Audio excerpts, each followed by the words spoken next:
జై సద్గురు మహారాజుకు, శ్రీ అజరు సుబ్రహ్మణ్య స్వాముల వారికి. ఈరోజు గౌరవ పౌర్ణమి సందర్భంగా గురు పూజ కార్యక్రమాన్ని ముగించుకొని ఇప్పుడు ఒక ఆధ్యాత్మిక విచారణ చేసుకున్నాము. ఎన్ని పూజలు చేసినా, ఎన్ని ప్రార్థనలు చేసినా, ఎన్ని సాధనలు చేసినా, ముఖ్యంగా మన శరీరంలో అనంత శక్తి స్వరూపమైన పరమాత్మ ఉంటేనే మనం ఏమైనా చేయగలము. ఆ పరమాత్మ శక్తి ఎలా ఉంది ఈ దేహంలో అని మనం విచారణ చేస్తే అనేక శిష్టాలు ఉన్నాయి ఈ దేహంలో. ఒకటి కాదు, విశ్వమంతా ఉంది చెప్పుకుంటూ పోతే. ఈ దేహాన్ని వర్ణించాలంటే విశ్వమంతా ఉంది. చూడడానికి చిన్న శరీరం, 5 నుంచి 6 రోజులు ఎక్కువ ఉంటుంది. 50 నుంచి 100 కేజీలు బరువు ఉంటారు. కానీ ఈ దేహంలో ఉన్న శక్తి అనంతం. ఈ దేహ శక్తి గురించి వర్ణించడానికి ఎన్నో శాస్త్రాలు రచించారు శాస్త్రవేత్తలు. ఇట్లా సైన్స్ పరంగా, ఇటు ఆధ్యాత్మిక పరంగా అనేకంగా భౌతికంగా అభౌతికంగా రీసెర్చ్ చేసి, యోచించి, తపస్సులు చేసి ఎన్నో నిగూఢమైనటువంటి దివ్య శక్తులు ఈ దేహంలో ఉన్నాయని కనుగొన్నారు. అంత గొప్పది ఈ మానవ దేహం. ఈ సృష్టిలో మానవ దేహానికి మించిన అద్భుతమైన శక్తి ఇక ఎక్కడా లేదు. ఎందుకంటే సాక్షాత్తు ఆ పరమాత్మతో లింక్ పెట్టుకొని, అంటే ఆ పరమాత్మతో సంబంధం పెట్టుకొని వ్యవహరించే ఏకైక క్షేత్రము మానవ దేహం. ఈ మానవ దేహము దీనిని క్షేత్రమని పెద్దలు చెప్పినారు. ఇందులో ఉండే పరమాత్మ క్షేత్రజ్ఞుడు చెప్పినారు. ఎన్నో శిష్టాలకు, ఎన్నో క్రియలకు ఆడవారమైనటువంటి ఈ దేహం అనంతమైనది, అద్భుతమైనది. ఇందులో ముఖ్యంగా ఈరోజు షట్చక్రాల గురించి మనము దండిగా ఉన్నాయి. ఒక సబ్జెక్ట్ తీసుకున్నాం. మీరు షట్చక్రాల గురించి ఎందరో మహానుభావులు ఎన్నో విధాలుగా మనకు తెలియజేసినారు. మన జ్ఞానాన్ని ఉపయోగించి మన పద్ధతిలో మనం కూడా చెప్తున్నాం. ఈ షట్చక్రాలను వేదాంత పరిభాషలో చక్రాలుగాను, అదే వైజ్ఞానిక పరిభాషలో అంటే సైన్స్లో వీటిని ప్లెక్సెస్, పవర్ ప్లెక్సెస్ అంటే శక్తిని సప్లై చేసే కేంద్రాలు అని దీనికి పేరు పెట్టారు సైన్స్. కానీ ఆధ్యాత్మిక గురువులంతా చక్రాలు అన్నారు. అయితే ప్రతి చక్రానికి అనుసంధానంగా మనకు కొన్ని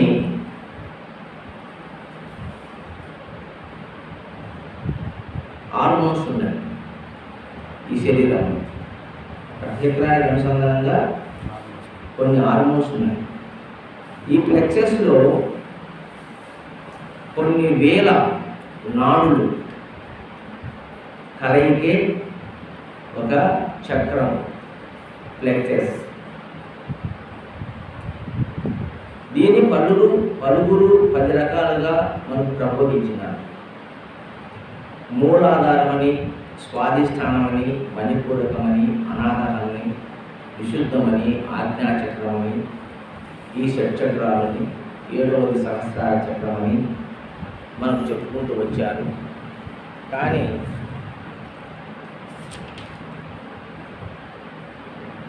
దీనిని బాగా పరిశీలన చేస్తే ఈ 7 చక్రాలు నా అవగాహనలో నేను నేర్చుకున్నది, నేను తెలుసుకుంది ఏమిటంటే, మూలాధారం అనే చక్రము బుధస్థానంలో ఉందని, స్వాధిష్టాన చక్రము జననేంద్రియంలో ఉన్నదని, మణిపూరకము బొడ్డు ప్రాంతంలో ఉన్నదని, అనాహతము హృదయస్థానంలో ఉన్నదని, విశుద్ధము కంఠస్థానంలో ఉన్నదని, ఆజ్ఞాచక్రము భూమధ్యంలో ఉన్నదని, సహస్రార చక్రము నడినెత్తిన ఉన్నదని మనకు చెప్తున్నారు. అయితే దీని గురించి క్షుణ్ణంగా ఆలోచన చేస్తే వాళ్ళు చెప్పిన ప్రకారము తలకాయలో 2 చక్రాలు, మొండెములో 5 చక్రాలు ఉన్నాయి. తలకాయలో 2 చక్రాలు, మొండెములో 5 చక్రాలు ఉన్నాయి. ప్రభావం ప్రకారం అన్ని 7 చక్రాలు. ఆజ్ఞాచక్రము భూమధ్యములోను, సహస్రార చక్రము నడినెత్తిన ఉంది. ఇవి 2 తలకాయలు ఉంటాయి. ఇంక మనకు విశుద్ధము, అనాహతము, మణిపూరకము, స్వాధిష్టానము, మూలాధారం 5 చక్రాలు ఈ దేహంలో ఉన్నాయని వాళ్ళు చెప్తున్నారు.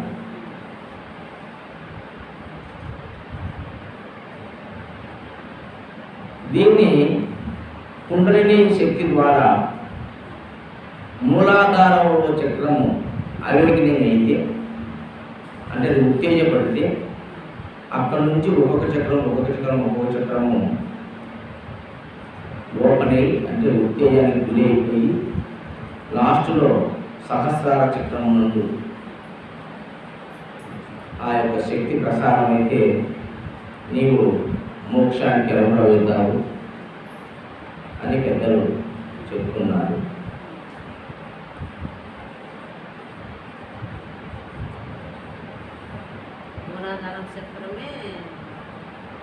మొదలు అవేకినింగ్ కావాలని, అది మనకు శివుడిలో ఉన్నటువంటి మూలాధారం బుధస్థానం దగ్గర ఉన్నదని, అంటే వెన్నుపూస శివుని భాగంలో అక్కడ ఉందని, అది యాక్టివేట్ చేయాలని దాని ప్రాణాయామం ద్వారా, సిద్ధయోగం ద్వారా, కుండలిని యోగం ద్వారా, క్రియాయోగం ద్వారా ఆ కుండలిని శక్తిని పైకి ఎగవరాకించాలి. అప్పుడే నీకు మోక్షమని పెద్దలు చెప్తూ ఉన్నారు. నా అనుభవంలో నాకేం చూస్తుందంటే, సైన్స్ రీత్యా నువ్వు పీల్చే గాలి మూలాధారంలోకి కానీ స్వాధిష్టానంలోకి కానీ నేరుగా ప్రవేశించదు. రక్తనాళాల ద్వారా ప్రవేశించాల్సింది. అది గుండె నుంచి, ఊపిరి నుంచి గుండె పోయి, గుండె నుంచి రక్తం ద్వారా ఆక్సిజన్ రూపంలో కణకణానికి పోతుంది. ఆ చక్రాలకే కాదు. చక్రాలన్నీ దేహంలో లేవు, భూమధ్య స్థానంలోనే ఉన్నాయని నా అవగాహన. ఒక గడియారంలో ముళ్ళులాగా ఈ భూమధ్య స్థానంలో కేంద్ర బిందువులో, అంటే నట్టి నడిమిన భూమధ్యం అంటే 2 కనుబొమ్మల మధ్య భాగంలో మనము సెంటర్లో ఒక పాయింట్ పెడితే అదే మూలాధారం. అదే మూలాధారం. అట్టి ఆ మూలాధారం అంటే ఏమని? శరీరానికి మొత్తం ఆధారం. శరీరానికి మొత్తం ఆధారం అనే కదా. శరీరానికి మొత్తం ఆధారం ఎక్కడుంది మనకు? తలకాయలో ఉందా? ముద్దు భాగంలో ఉంది, మరి పెద్దలందరూ మూలాధారంలో దానికి ఎందుకు పేరు పెట్టినారు?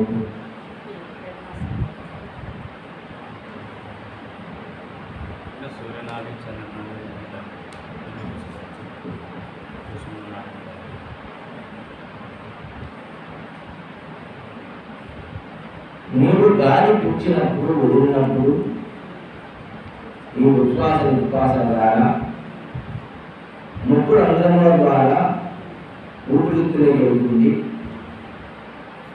మామూలు సర్వజీవులకు. కానీ యోగులుగా ఉన్నవాళ్ళు ఈ శ్వాసను ముక్కు రంధ్రాల ద్వారా అతి సూక్ష్మమైన అన్నిటి లోపల 3 రంధ్రాలు ఉన్నాయి. ఒక రంధ్రం ఊపిరితిత్తులోకి పోతుంది కిందికి, ఒక రంధ్రం అన్నవాహికలోకి పోతుంది కిందికి, ఒక రంధ్రం సహస్రారంలోకి పోతుంది. ఆ సహస్రారంలోకి పోయే ఆ రంధ్రము మూతపడి ఉంటుంది. అది మూతపడి ఉంటుంది. అటువంటి దాన్ని మనము గురు ఉపదేశం ద్వారా దాన్ని తెలవబడేటువంటి మార్గాన్ని తెలుసుకొని మనము ఆ సాధన చేస్తే అది రోజు రోజుకు తెలవబడి ఈ ప్రాణశక్తి సహస్రారానికి వెళ్తుంది. అప్పుడు ఈ జీవశక్తి అయినటువంటి శ్వాస, దైవశక్తి అయినటువంటి ఆ పరమాత్మలో ఐక్యమవుతాయి అని పెద్దలు ఋషులు చెప్తున్నారు. దాంట్లో శ్రీకృష్ణ కూడా బౌద్ధులు ఆ మాట చెప్పారు. ప్రాణాపాన సమాయుక్తాన్ని నాసాభ్యంతరచారిలో ఈ ప్రాణాన్ని అపానాన్ని ఒకటి చేసి సమం చేసి మరి ముక్కు కలబోతున్న భూమధ్య స్థానం నుంచి సహస్రానికి నడిపిన వారి యోగి. అటువంటి వారికి మనస్సు తన యొక్క ఆదరణలో ఉంటుందని, వాడే పరమాత్మ అవుతాడని, వాడే నాకు ప్రియమైన వాడని అని కృష్ణుడు భగవద్గీతలో మనకు చెప్పినాడు.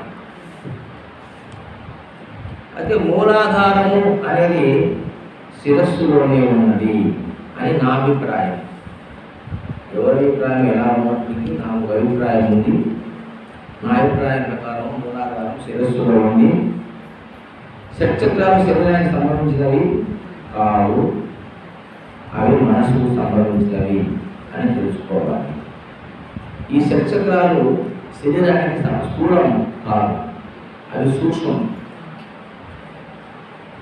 అవి మనసుకు సంబంధించినవి, దేహానికి సంబంధించినవి కాదు. మూలాధారం అనేది శిరస్సులోనే ఉన్నది. జీవుడు అంటే మనస్సు ప్లస్ అహంకారం రెండు కలిస్తేనే జీవుడు అంటారు. మనస్సు అహంకారం ఒకటైతే వాడిని జీవుడు అంటాడు. ఈ దేహానికి వాడే మూలాధారం. అవునా కదా? ఈ దేహం నడవాలంటే దీనికి మూలాధారం ఎవరు? మనస్సు అహంకారం కలిస్తే జీవుడు. జీవుడే ఈ దేహానికి మూలాధారం, అంటే నడిపేవాడు.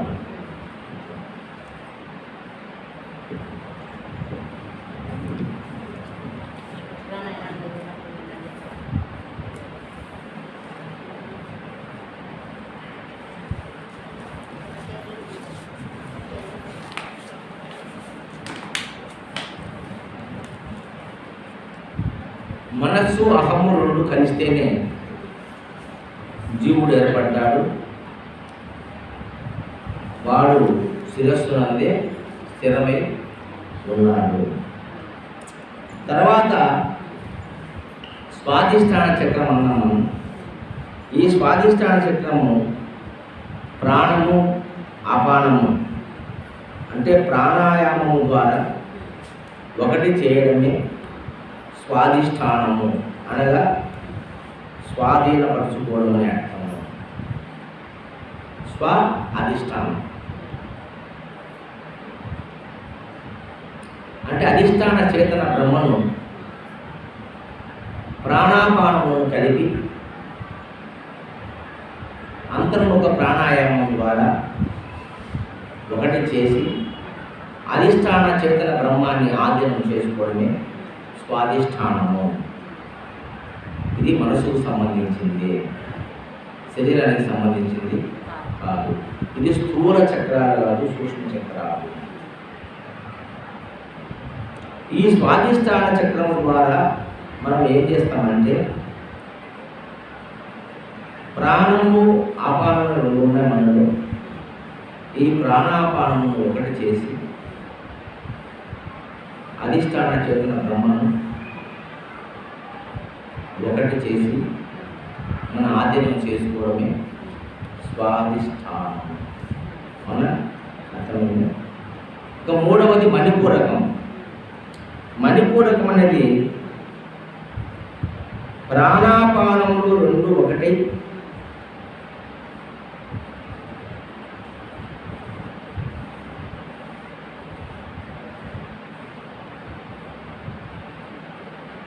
పూరకం అనగా నువ్వులు కప్పిన నిప్పును ఊదితే ఎలాగైతే అగ్ని కనిపిస్తుందో అలాగే ఆత్మ ప్రకాశం కలుగుతుంది. దానిని మణిపూరకం అన్నారు. మణిపూరకం. మణి అంటే తేజస్సు. తేజస్సు కదా మణి. ఆ తేజస్సు ఎవరి తేజస్సు? పరమాత్మ తేజస్సు. పరమాత్మ తేజస్సు మాయ చేత, మనసు చేత నివురు కప్పిన నిప్పులాగా అది కప్పబడింది. కప్పబడినటువంటి దాన్ని ప్రాణాపానము ఏకం చేసి పూరిస్తే, పూరకమును ఊదడం, ఊదితే పైన ఉండే నువ్వులు పక్కకు పోయి వెలుగు మనకు, నిప్పు మనకు కనపడుతుంది. అట్లా మణిపూరకం అంటే మణిని పూరించడం ద్వారా అందులో ఉండే మాలిన్యమైనటువంటి మాయ తొలగిపోయి అది తేజో స్వరూపమై మనకు దర్శనమిస్తుంది. దానినే మణిపూరకము అని మనము అంటాము. ఇవి నేను స్వతహాగా తెలుసుకున్న విషయాలు చెప్తున్నాను. ఇక అనాహత చక్రం అంటే అనగా అగ్ని అంటే జ్ఞానాగ్ని. అత అగ్ని, జ్ఞానాగ్ని చేత అజ్ఞానాన్ని హతము చేయడమే అనాహతము. అనాహతము అంటే జ్ఞానాగ్ని చేత అజ్ఞానాన్ని హతము చేయడమే అనాహతము. కాబట్టి అజ్ఞానము జ్ఞానము చేత కాల్చబడుతుంది. అవునా కదా? అందుకే కృష్ణ భగవద్గీతలో జ్ఞానాగ్ని దత్త కర్మాణి, జ్ఞానాగ్ని దత్త కర్మాణి. కర్మ అంటే అజ్ఞానము. అటువంటి అజ్ఞానాన్ని జ్ఞానం చేత కాల్చబడుతుంది. ఇక్కడ అనాహతం అనగా అగ్ని, జ్ఞానాగ్ని చేత అజ్ఞానాన్ని కాల్చివేయడమే అనాహతము. ఇది కూడా ఎక్కడ జరుగుతుంది? శిరస్సులోనే జరుగుతుంది. తర్వాత విశుద్ధము. ఎప్పుడైతే అజ్ఞానం హతమైందో అప్పుడు విశుద్ధం అవుతుంది, అంటే శుద్ధం అవుతుంది. ఎప్పుడైతే అజ్ఞానం కాలిపోయిందో శుద్ధం అవుతుంది. అప్పుడు నీవు శుద్ధ బ్రహ్మం అవుతావు. అనాహతము. ఎప్పుడైతే విశుద్ధమవుతుందో, విశుద్ధం అంటే ఏమైంది? విశేషమైన శుద్ధం కలిగినది. అప్పుడు నువ్వు శుద్ధ బ్రహ్మమైనావు. విశుద్ధ చక్రం అనేసరికి శుద్ధ బ్రహ్మమైనావు. ఎట్లయినావు? అజ్ఞానం హతమై ఎప్పుడైతే అయ్యిందో అప్పుడు నువ్వు విశుద్ధమైనావు. జ్ఞానము అజ్ఞానాన్ని కాల్చేసింది. అది అనాహతము. ఆ అజ్ఞానం ఎప్పుడైతే పోయిందో మిగిలింది జ్ఞానం. అది శుద్ధమైంది, విశుద్ధమైంది. అదే విశుద్ధ బ్రహ్మము అయిన తర్వాత ఆజ్ఞాచక్రము అనగా జ్ఞానాతీతము నాకు చేరి నీవు విలక్షణుడు అవుతావు. అప్పుడు ప్రజ్ఞాన విలక్షణుడవు అంటే జ్ఞానానికన్నా విలక్షణుడుగా ఉన్నావు. ఆజ్ఞాచక్రంలో నీవు అవుతావు. దాన్ని మనం తురీయ స్థితి అని మనం అంటాము. దాన్ని మనము తురీయ స్థితి అంటాము. ఇక్కడ నీకు ఎలాంటి శరీర సంబంధమైన శుభ ఉండదు. ఎప్పుడైతే ఆగ్నేయంలోకి వెళ్ళవో నీకు శరీర శుభ ఉండదు. శరీరము కంఠము కింద ఉన్నది, పైన తల శిరస్సు ఉన్నది. ఆ శిరస్సులో భూమధ్యంలో ఆజ్ఞాచక్రం ఉన్నది. ఆ ఆజ్ఞాచక్రము ఎప్పుడైతే నువ్వు చేరుకున్నావో అప్పుడు జ్ఞాన శరీరం అయిపోయి నువ్వు ప్రజ్ఞాన బ్రహ్మ అవుతావు. ప్రజ్ఞానం బ్రహ్మ, దాని ప్రజ్ఞాన విలక్షణ అయ్యో స్వరూపమైపోయి నీవు తురీయ స్థితికి చేరుకుంటావు. అప్పుడు శరీర సంబంధ సుఖను కోల్పోతావు. ఇది నిర్మలమైన స్థితి. జీవుడు బంధ విముక్తిని పొంది శివుడు అవుతాడు. అక్కడ జీవుడు బంధ విముక్తిని పొంది శివుడు అవుతాడు. అంటే ఇంద్రియ బంధాలన్నీ కిందనే ఉన్నాయి దేహంలో. ఈ బంధాలన్నీ తెలుసుకొని కిందనే ఉన్నాయి. శివస్వరూపమవుతాడు జీవుడు. ఇక సహస్రార చక్రం ఉన్నది, ఇది తురీయాతీతము. ఇక్కడ ఎలాంటి బీజ శేషము ఉండదు. అక్కడ ఎలాంటి బీజ శేషము ఉండదు. అదే జన్మరాహిత్య పదవి. దాన్నే జన్మరాహిత్య పదవి అంటారు. ఇక జన్మలు ఉండవు నీకు. ఎప్పుడైతే సహస్రార చక్రం నీకు తెలియబడుతుందో ఇక నీకు జన్మలు ఉండవు. నువ్వు కేవలాత్మవుతావు. అనగా నీ అన్య సకల చరాచర జగత్తు ఉదయించినను నీకు అభిమానం ఉండదు. దీన్ని అచలము అని కూడా అంటారు. ఈ సహస్రార చక్రంలో ఉండేటువంటి తురీయాతీత స్థితిలో సకల చరాచర జగత్తు నీ ఎందుకు ఉద్భవించినను నీకు ఎలాంటి అభిమానం ఉండదు. ఎందుకంటే మానవాభిమానములన్నీ కూడా హృదయం నందే ఉంటాయి, అనాహత చక్రం కిందనే ఉంటాయి తప్ప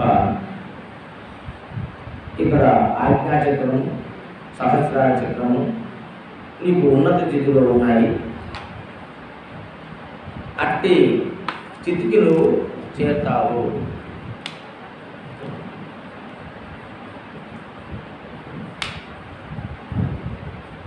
ఇక్కడ జీవుడనగా స్థూలము, దేవుడనగా సూక్ష్మము.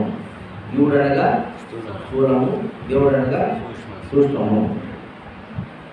స్థూల జగత్తు నీకు కనిపించే అంతవరకు సూక్ష్మముగా ఉన్న దేవుడు నీకు కనిపించాడు. ఈ స్థూల జగత్తు నీ చూపులో ఉన్నంత వరకు సూక్ష్మమైనటువంటి ఆ భగవంతుడు నీకు కనిపించాడు. ఎలాగైతే సినిమా తెరపైన సినిమా కనిపించేటంత వరకు తెర నీకు కనిపించదు. సినిమా ఆగిపోతే తెర కనబడుతుంది. అట్టనే ఈ రూపనామాదులని నీవు దర్శించేంత వరకు, స్థూలంగా ఉండే రూపనామాదులని కనిపించేంత వరకు సూక్ష్మమైనటువంటి భగవంతుడు నీకు కనిపించడు. ఈ దైవం ఇంద్రియాతీతము, ఆవత్మానస గోచరము అని శుద్ధులు తెలిగినాయి. దృశ్య ప్రపంచము అదృశ్యమైనప్పుడే నీవు దేవుడు అవుతావు. ఈ దృశ్య ప్రపంచం అంతా ఎప్పుడైతే అదృశ్యం అవుతుందో అప్పుడే నీవు దేవుడు అవుతావు. ఇవి అన్నీ కూడా సద్గురుమూర్తి ద్వారా ఈ మార్గాన్ని తెలుసుకొని ధరించాలి. అన్యదా ఇది ఏ మార్గము నిన్ను ముక్తిలోకి తీసుకోవడానికి అవకాశము లేదు. కనుక నిజ గురువుని ఆశ్రయించి శరణాగతిని పొంది నీవు ముక్తి పొందవలను. మరియు జన్మరాహిత్యము చేసుకునవలను, సచ్చిదానంద పదవిని పొందవలను.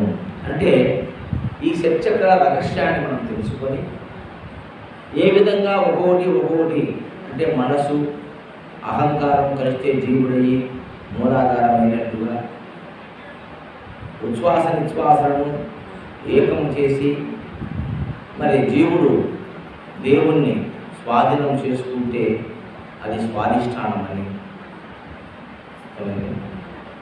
ఆ భగవంతుడు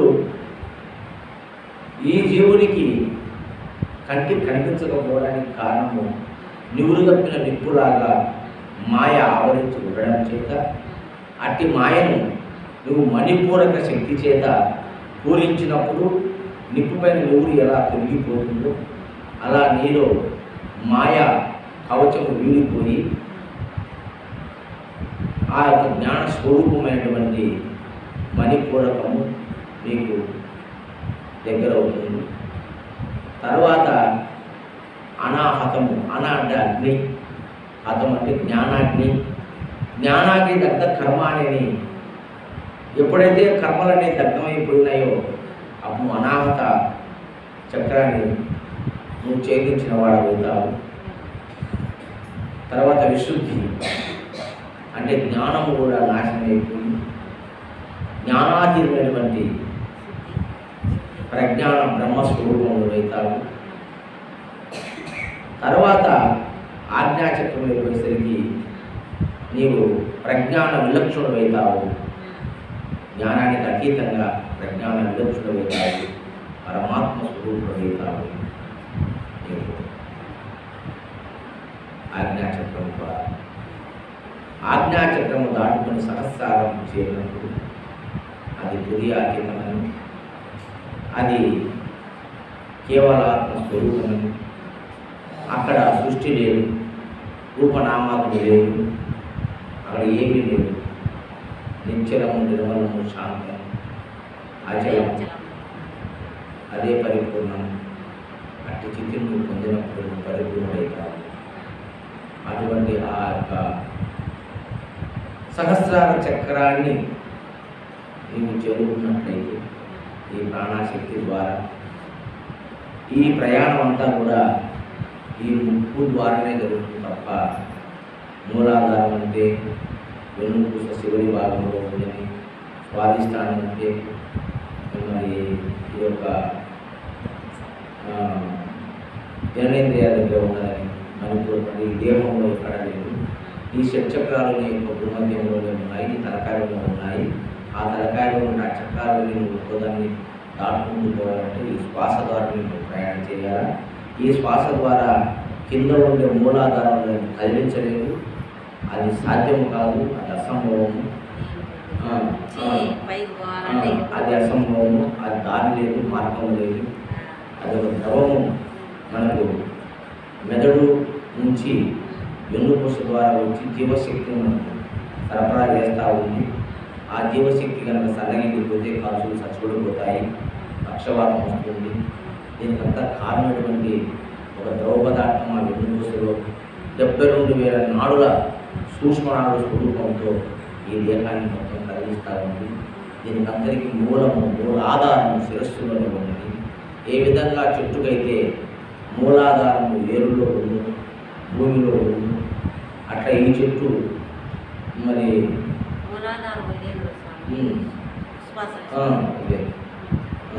తరుణికిందుక మొదలు బీరుగా మనుష్య మామిడి మాటలని బ్రహ్మతత్వం చెప్తారు.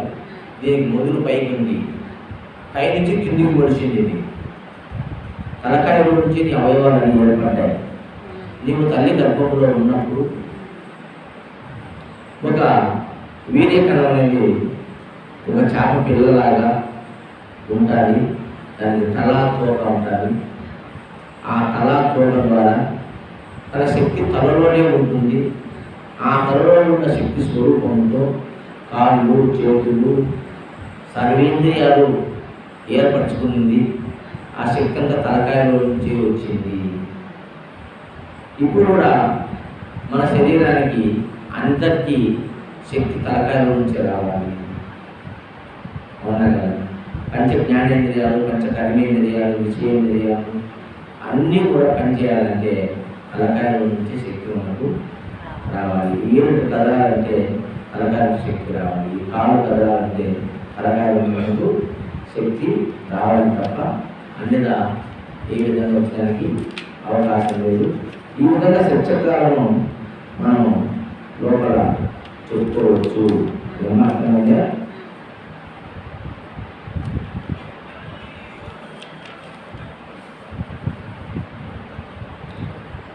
సైన్స్ పరంగా, వేదాంత పరంగా, భౌతిక పరంగా విశ్లేషణ చేసుకొని అవగాహన గావించబడి అనుభవపూర్వకమైన జీవన విధానం అవలంబించడమే నిజమైన ఆధ్యాత్మిక జీవన విధానం అవుతుంది. అంటే ఈ ఆధ్యాత్మిక జీవన విధానం అనేది ఒక్క మార్గంలోకి వచ్చేది కాదు. ఇది సైన్స్ పరంగా ఆలోచన చేయాలి, వేదాంత పరంగా ఆలోచన చేయాలి, భౌతిక పరంగా విశ్లేషణ చేసుకోవాలి. అప్పుడే పరిపూర్ణ జ్ఞానం మనకు కలుగుతుంది. ఇవి లేకుండా ఏవో సాధనలు, ఆచరణలు, ఆహార విహారాల నియమాలు, అలవాట్లు, ఉపవాసాలు, భక్తి, జ్ఞాన వైరాగ్యం అంటూ మెట్ట వేదాంతం చెప్పుకుంటూ ఆచరిస్తూ పోతే సాగించే జీవన విధానం అత్యంత ప్రమాదకరం. అంతేకాక ప్రపంచానికి తప్పుడు మార్గాన్ని అందించిన వాళ్ళం అవుతాం.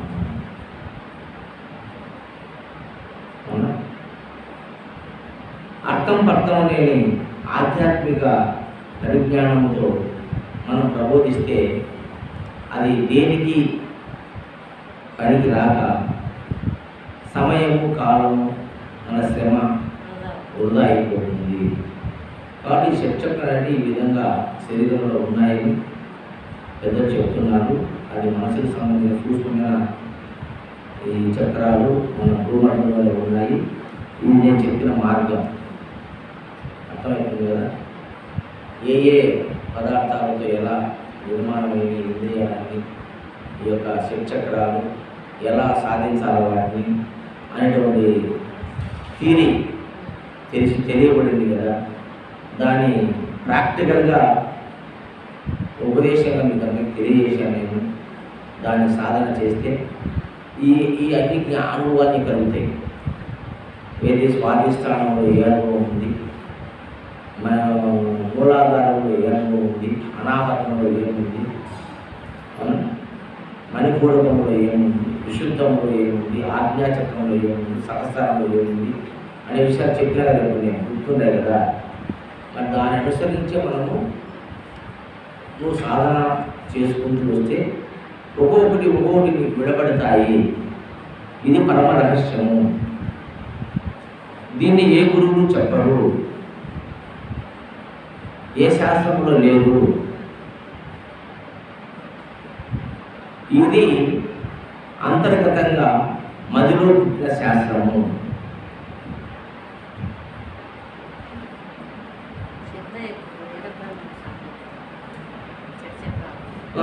చక్కని మూలాధారంలో దేహంలో చూపించినాడు.